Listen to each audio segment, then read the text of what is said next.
I need not pause to say how very delighted I am to be here this morning, to have the opportunity of standing in this very great and significant pulpit. And I do want to express my deep personal appreciation to Dean Sayer and all of the cathedral clergy for extending the invitation. It is always a rich and rewarding experience to take a brief break from our day-to-day demands in the struggle for freedom and human dignity and discuss the issues involved in that struggle with concerned friends of goodwill all over our nation. And certainly it is always a deep and meaningful experience to be in a worship service. And so for many reasons, I'm happy to be here today. I would like to use as a subject from which to preach this morning, remaining awake through a great revolution. And the text for the morning is found in the book of Revelation. There are two passages there that I would like to quote. It's in the 16th chapter of that book. Behold, I make all things new. Former things are passed away. I'm sure that most of you have read that arresting little story from the pen of Washington Irving entitled Rip Van Winkle. The one thing that we usually remember about the story is that Rip Van Winkle slept 20 years. But that is another point in that little story that is almost always completely overlooked. It was a sign in the end from which Rip went up in the mountain for his long sleep. When Rip Van Winkle went up in the mountain, the sign had a picture of King George III of England. When he came down 20 years later, the sign had a picture of George Washington, the first president of the United States.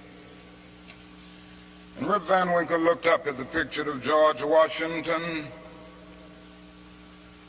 but in looking at the picture, he was amazed. He was completely lost. He knew not who he was. And this reveals to us that the most striking thing about the story of Rip Van Winkle is not merely that Rip slept 20 years, but that he slept through a revolution. While he was peacefully snoring up in the mountain, a revolution was taking place that at points would change the course of history. And Rip knew nothing about it. He was asleep.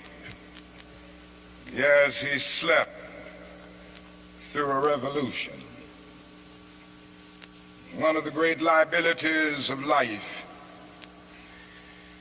is that all too many people find themselves living amid a great period of social change, and yet they fail to develop the new attitudes, the new mental responses that the new situation demands. They end up sleeping through a revolution.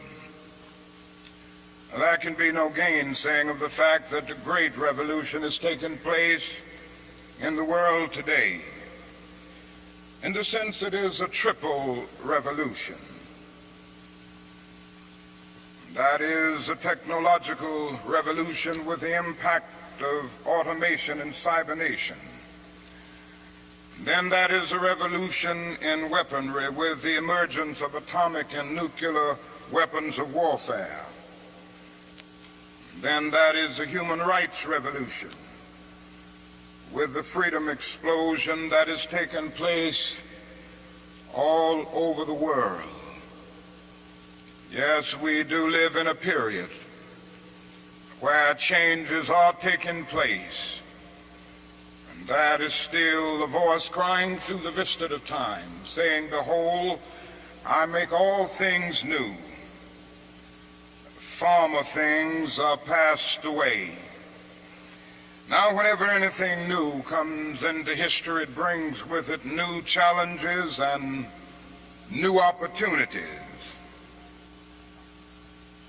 And I would like to deal with the challenges that we face today as a result of this triple revolution that has taken place in the world today.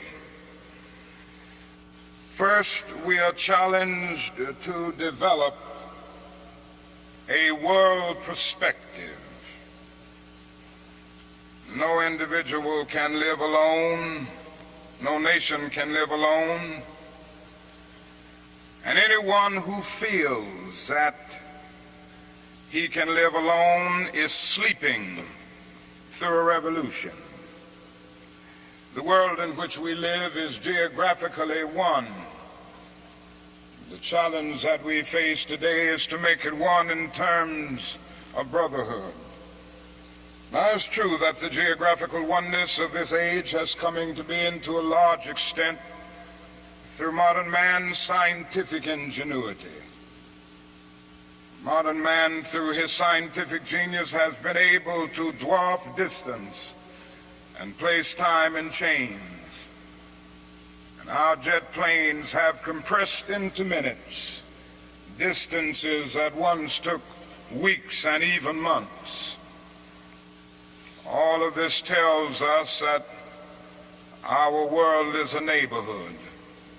Through our scientific and technological genius, we have made of this world a neighborhood, and yet we have not had the ethical commitment to make of it a brotherhood. But somehow and in some way we've got to do this.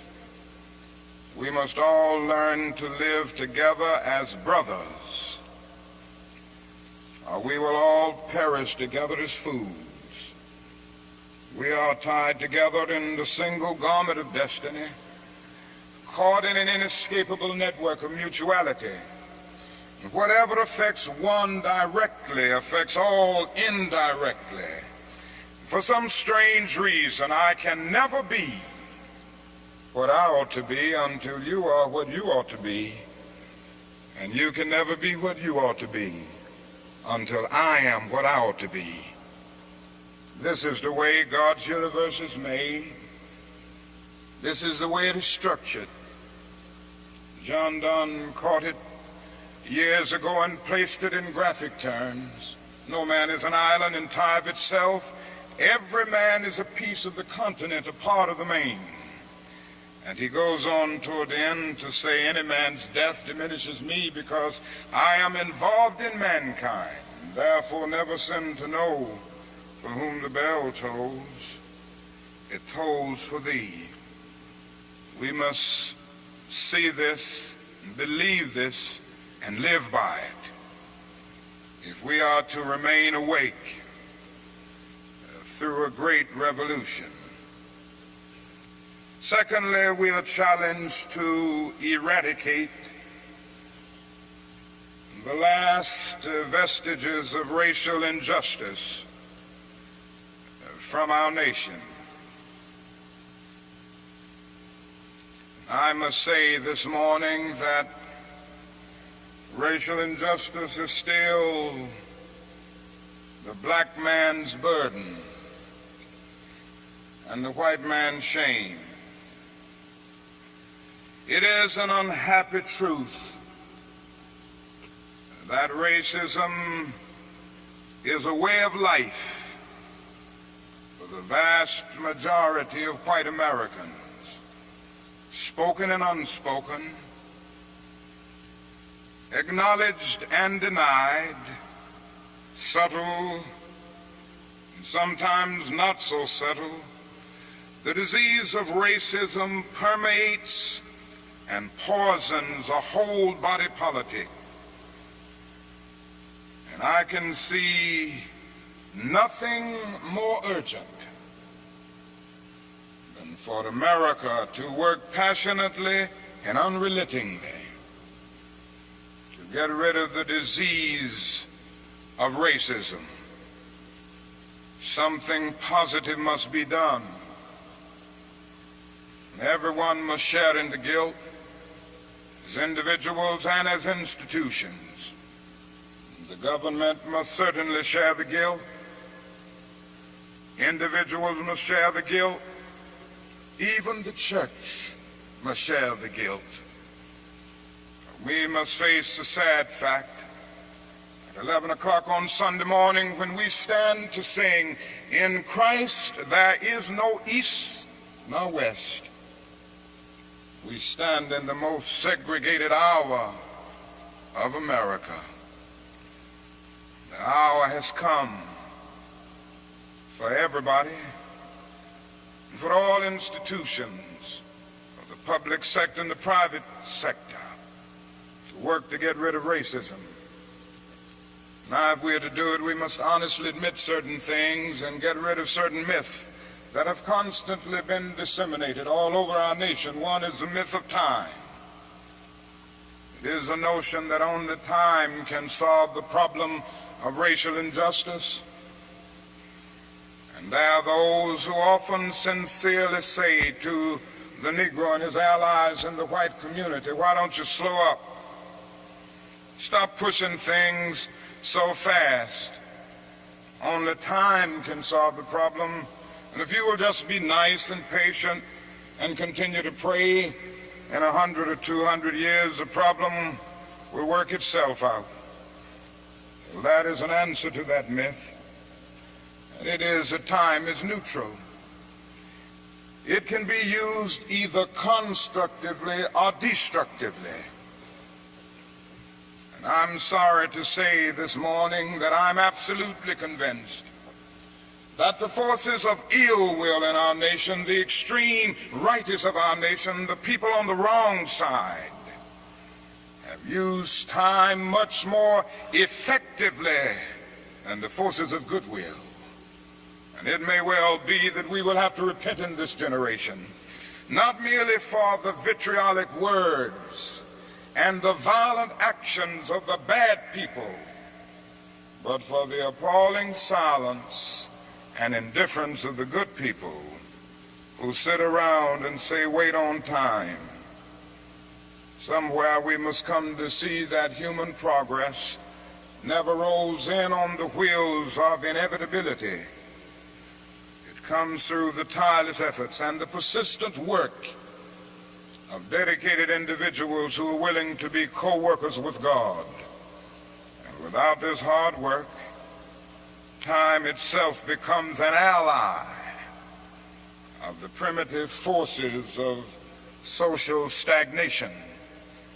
So we must help time and realize that the time is always right to do right. Now, that is another myth that still gets around. It is a kind of over-reliance on the bootstrap philosophy. And there are those who still feel that if the Negro is to rise out of poverty, if the Negro is to rise out of slum conditions, if he is to rise out of discrimination and segregation, he must do it all by himself. And so they say the Negro must lift himself by his own bootstraps.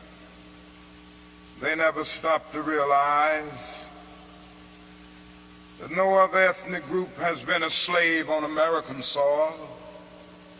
The people who say this never stop to realize that the nation made the black man's color a stigma. But beyond this, they never stop to realize the debt that they owe a people who were kept in slavery 244 years. In 1863, the Negro was told that he was free as a result of the Emancipation Proclamation being signed by Abraham Lincoln. But he was not given any land to make that freedom meaningful. It was something like keeping a person in prison for a number of years and suddenly discovering that that person is not guilty of the crime for which he was convicted. And you just go up to him and say, now you're free. But you don't give him any bus fare to get to town. You don't give him any money to get some clothes to put on his back or to get on his feet again in life. Every code of jurisprudence would rise up against this. And yet this is the very thing that our nation did to the black man. It simply said you're free, and it left him there penniless, illiterate, not knowing what to do. And the irony of it all is that at the same time that the nation failed to do anything for the black man, through an act of Congress, it was giving away millions of acres of land in the West and the Midwest, which meant that it was willing to undergird its white peasants from Europe with an economic floor. But not only did it give the land, it built land-grant colleges to teach them how to farm.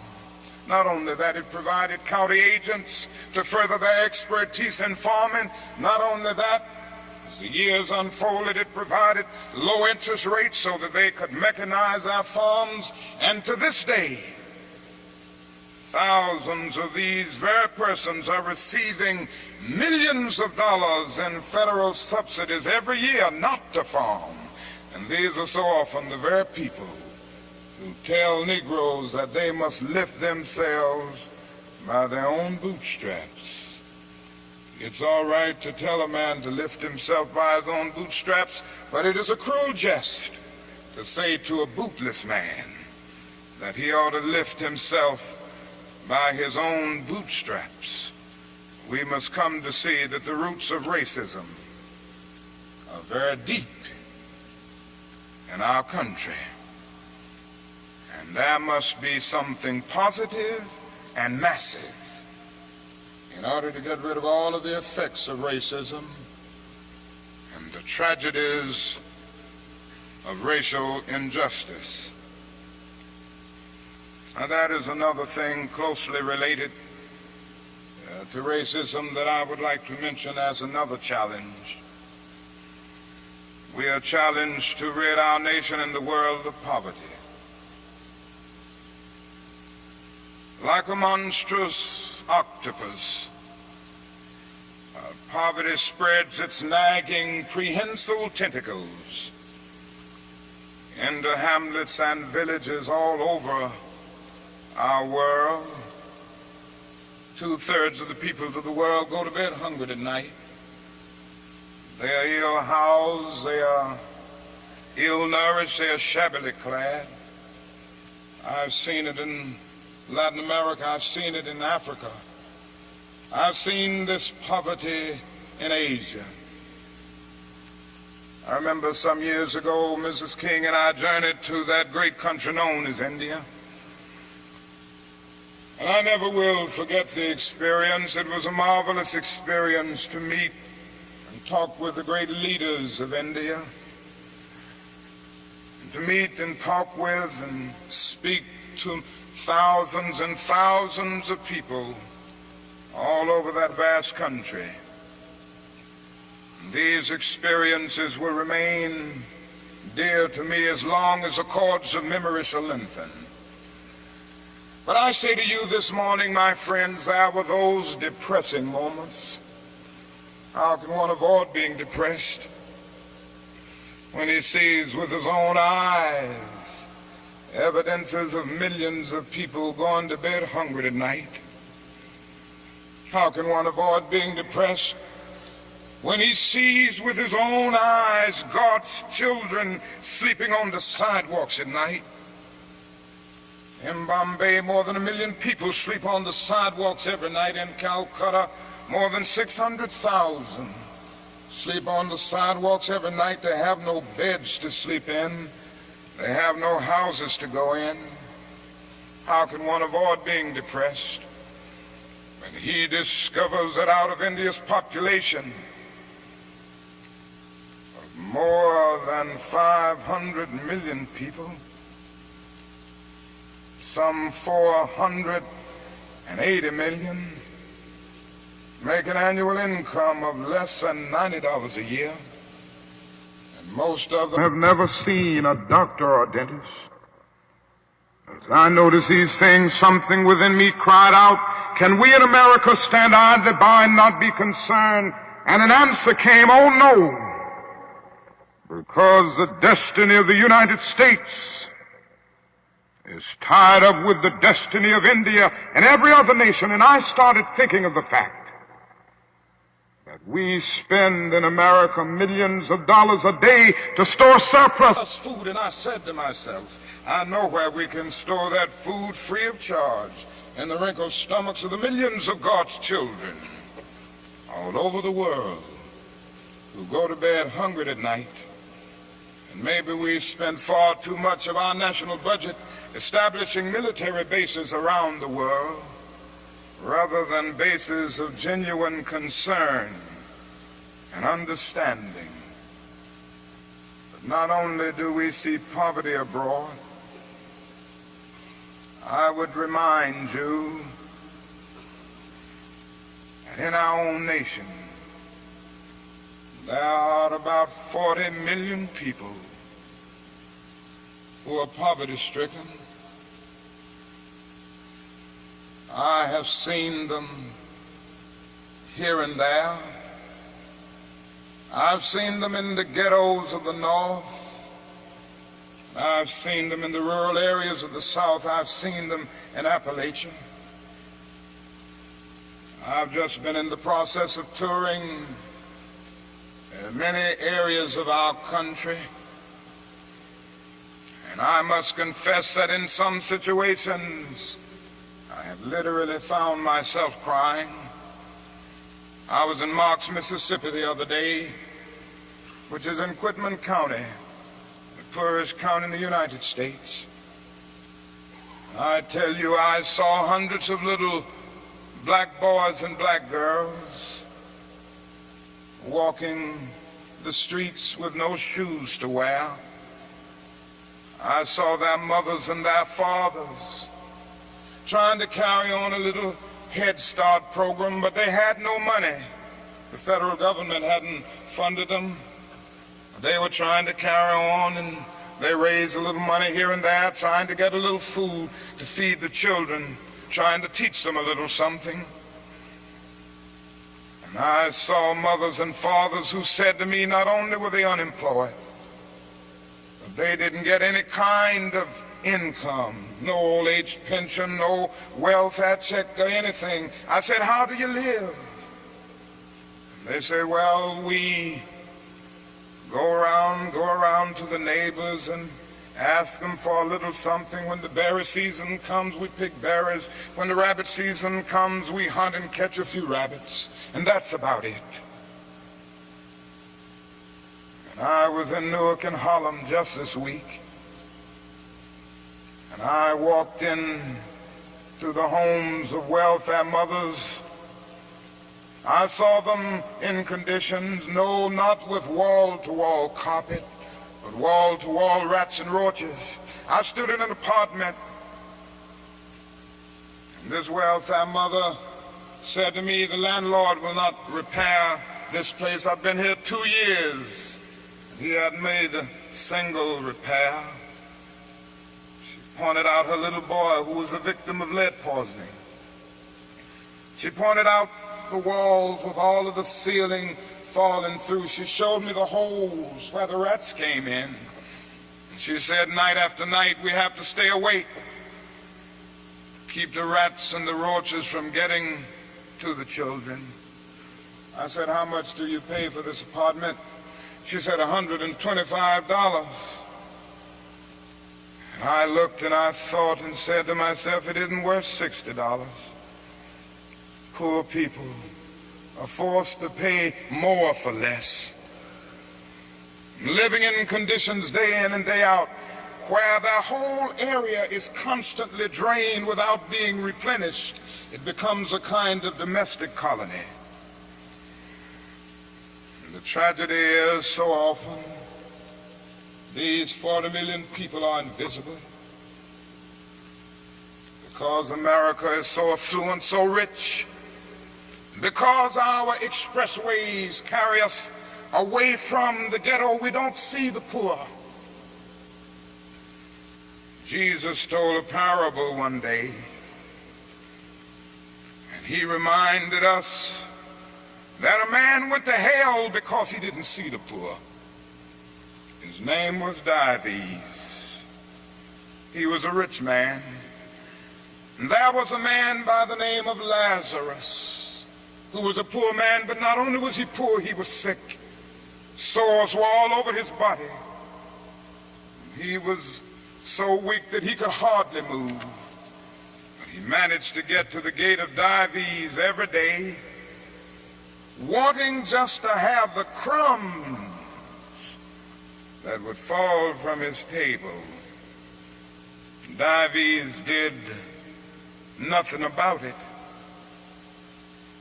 And the parable ends saying, Dives went to hell, and there was a fixed gulf now between Lazarus and Dives. There is nothing in that parable which says that Dives went to hell because he was rich. Jesus never made a universal indictment against all wealth. It is true that one day a rich young ruler came to him and he advised him to sell all, but in that instance Jesus was prescribing individual surgery and not setting forth a universal diagnosis.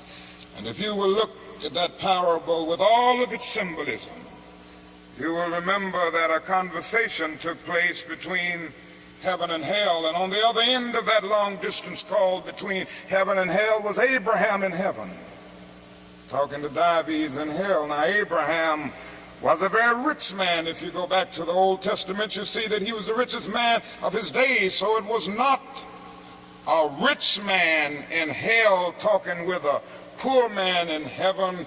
It was a little millionaire in hell talking with a multimillionaire in heaven. Dives didn't go to hell because he was rich. Dives didn't realize that his wealth was his opportunity. It was his opportunity to bridge the gulf that separated him from his brother Lazarus. Dives went to hell because he passed by Lazarus every day and he never really saw him. He went to hell because he allowed his brother to become invisible. Dives went to hell because he maximized the minimum and minimized the maximum. Indeed, Dives went to hell because he sought to be a conscientious objector in the war against poverty. And this can happen to America, the richest nation in the world. There's nothing wrong with that. This is America's opportunity help bridge the gulf between the haves and the have-nots. And the question is whether America will do it. There's nothing new about poverty. What is new is that we now have the techniques and the resources to get rid of poverty. But the real question is whether we have the will. In a few weeks, some of us are coming to Washington to see if the will is still alive, or if it is alive in this nation. We're coming to Washington in a poor people's campaign. Yes, we're going to bring the tired, the poor, the huddled masses. We're going to bring those who have known long years of hurt and neglect. We're going to bring those who've come to feel that life is a long and desolate corridor with no exit sign. We're going to bring children and adults and old people, people who've never seen a doctor or a dentist in their lives. We're not coming to engage in any histrionic gesture. We're not coming to tear up Washington. We're coming to demand that the government will address itself to the problem of poverty.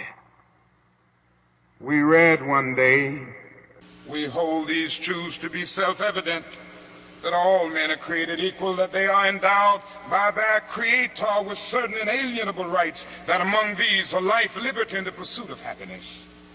But if a man doesn't have a job or an income,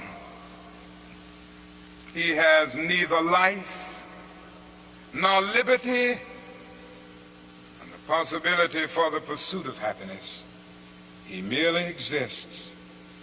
We're coming to ask America to be true to the huge promissory note that it signed years ago.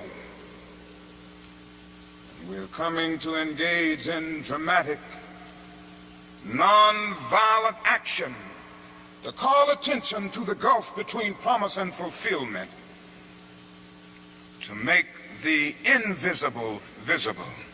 Why do we do it this way? We do it this way because it is our experience that the nation doesn't move around questions of genuine equality for the poor and for black people until it is confronted massively, dramatically, in terms of direct action. Great documents are here to tell us something should be done. We met here some years ago in the White House Conference on Civil Rights, and we out with the same recommendations that we will be demanding in our campaign here, but nothing has been done. The President's Commission on Technology, Automation, and Economic Progress recommended these things some time ago. Nothing has been done. Even the urban coalition made up of mayors of most of the cities of our country, and the leading businessmen have said that these things should be done. Nothing has been done. The Kerner Commission came out with its report just a few days ago and then made specific recommendations. Nothing has been done. And I submit that nothing will be done until people of goodwill put their bodies and their souls in motion. And it will be the kind of soul force brought into being as a result of this confrontation that I believe will make the difference. Yes, it will be a poor people's campaign. This is a question facing America. Ultimately, a great nation is a compassionate nation. America has not met its obligations and its responsibilities to the poor. One day, we will have to stand before the God of history, and we will talk in terms of things we've done. Yes, we will be able to say, we build gargantuan bridges to span the seas. We build gigantic buildings to kiss the skies. Yes, we made our submarines to penetrate oceanic depths. We brought into being many other things with our scientific and technological power. It seems that I can hear the God of history saying, that was not enough, but I was hungry, and ye fed me not. I was naked and ye clothed me not. I was devoid of a decent sanitary house to live in, and ye provided no shelter for me. And consequently you cannot enter the kingdom of greatness. If ye do it unto the least of these, my brethren, ye do it unto me. That's the question facing America today. And I want to say one other challenge that we face is simply that we must find an alternative to war and bloodshed. Anyone who feels, and there are still a lot of people who feel that way, that war can solve the social problems facing mankind, is sleeping through a revolution. President Kennedy said on one occasion, mankind must put an end to war, or war will put an end to mankind. The world must hear this. I pray God that America will hear this before it is too late, because today we are fighting a war. I'm convinced that it is one of the most unjust wars that has ever been fought in the history of the world. Our involvement in the war in Vietnam has torn up the Geneva Accord. It has strengthened the military-industrial complex. It has strengthened the forces of reaction in our nation. It has put us against the self-determination of the vast majority of Vietnamese people and put us in the position of protecting a corrupt regime that is stacked against the poor. It has played havoc with our domestic destinies.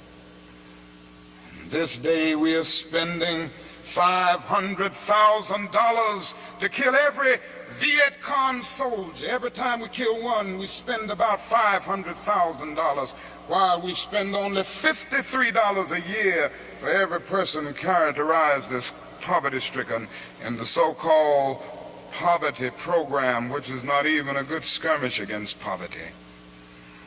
But not only that, it has put us in a position of appearing to the world as an arrogant nation. Here we are 10,000 miles away from home, fighting for the so-called freedom of the Vietnamese people when we've not even put our own house in order. And we force young black men and young white men to fight and kill in brutal solidarity. And yet when they come back home, they can't hardly live on the same block together. Judgment of God is upon us today. And we could go right down the line and see that something must be done, and something must be done quickly. We have alienated ourselves from other nations, so we end up morally and politically isolated in the world. There's not a single major ally of the United States of America that would dare send a troop to Vietnam, and so the only friends that we have now are a few quiet nations like Taiwan, Thailand, South Korea, and a few others. This is where we are. Mankind must put an end to war, or war will put an end to mankind. And the best way to start is to put an end to the war in Vietnam, because if it continues, we will inevitably come to the point of confronting China, which could lead the whole world to nuclear annihilation. It is no longer the choice, my friends, between violence and nonviolence. It is either nonviolence or non-existence, and the alternative to disarmament, the alternative to a greater suspension of nuclear tests, the alternative to strengthening the United Nations and thereby disarming the whole world, may well be a civilization plunged into the abyss of annihilation, and our earthly habitat will be transformed into an inferno that even the mind of Dante could not imagine. This is why I felt the need of raising my voice against that war and working wherever I can to arouse the conscience of our nation on it. I remember so well when I first took a stand against the war in Vietnam, the critics took me on and they had their say in the most negative and sometimes most vicious way. One day a newsman came to me and said, "Dr. King, don't you think you're going to have to stop now opposing the war and move more in line with the administration's policy? Because I understand it has hurt the budget of your organization, and people who once respect you have lost respect. People who once respected you have lost respect for you. Don't you feel that you've really got to change your position?" I looked at him and I had to say, "Sir, I'm sorry, you don't know me. I'm not a consensus leader. I do not determine what is right and wrong by looking at the budget of the Southern Christian Leadership Conference or by taking a sort of Gallup poll of the majority opinion. Ultimately, a genuine leader is not a searcher for consensus, but a mold of consensus. On some positions, cowardice asks the question, is expedient? And then expediency comes along and asks the question, is it politic? Vanity asks the question, is it popular? And conscience asks the question, is it right? And there comes a time when one must take a position that is neither safe, nor politic, nor popular. But he must do it because conscience tells him it is right.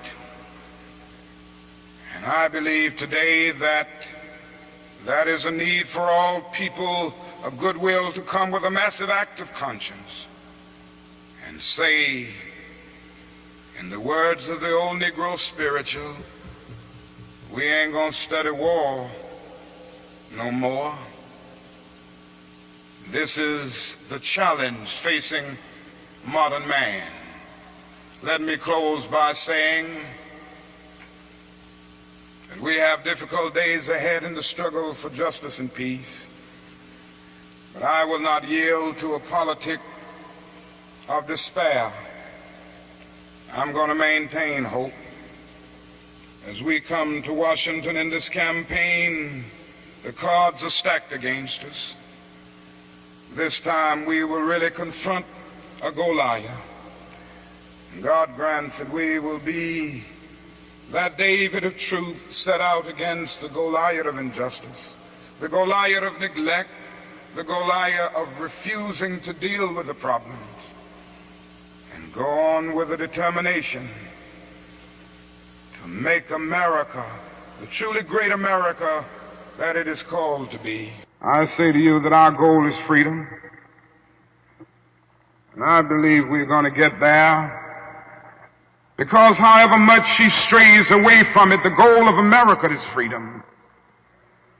Abused and scorned though we may be as a people, our destiny is tied up in the destiny of America. Before the Pilgrim Fathers landed at Plymouth, we were here. Before Jefferson etched across the pages of history the majestic words of the Declaration of Independence, we were here. Before the beautiful words of the Star-Spangled Banner were written, we were here. And for more than 2 centuries, our forebears labored here without wages. They made cotton king, and they built the homes of their masters in the midst of the most humiliating and oppressive conditions. And yet out of a bottomless vitality, they continue to grow and develop. If the inexpressible cruelties of slavery couldn't stop us, the opposition that we now face will surely fail. We're going to win our freedom because both the sacred heritage of our nation and the eternal will of the Almighty God are embodied in our echoing demands. And so however dark it is, however deep the angry feelings are and the violent explosions are, I can still sing, we shall overcome. We shall overcome because the arc of the moral universe is long, but it bends toward justice. We shall overcome because Carlyle is right. No lie can live forever. We shall overcome because William Cullen Bryant is right. Truth-crushed earth will rise again. We shall overcome because James Russell Lowell is right, as we were singing earlier today. Truth forever on the scaffold, wrong forever on the throne, yet that scaffold sways the future, and behind the dim unknown standeth God within the shadow, keeping watch above his own. With this faith, we will be able to hew out of the mountain of despair a stone of hope. With this faith, we will be able to transform the jangling discords of our nation into a beautiful symphony of brotherhood. Thank God for John, who centuries ago out on a lonely, obscure island called Patmos caught vision of the New Jerusalem descending out of heaven from God, and who heard a voice saying, "Behold, I make all things new. Former things are passed away." God grant that we will be participants in this newness and this magnificent development. If we will but do it, we will bring about a new day of justice and brotherhood and peace. And that day the morning stars will sing together, and the sons of God will shout for joy. God bless you.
JFK to LAX, my mics get jammed.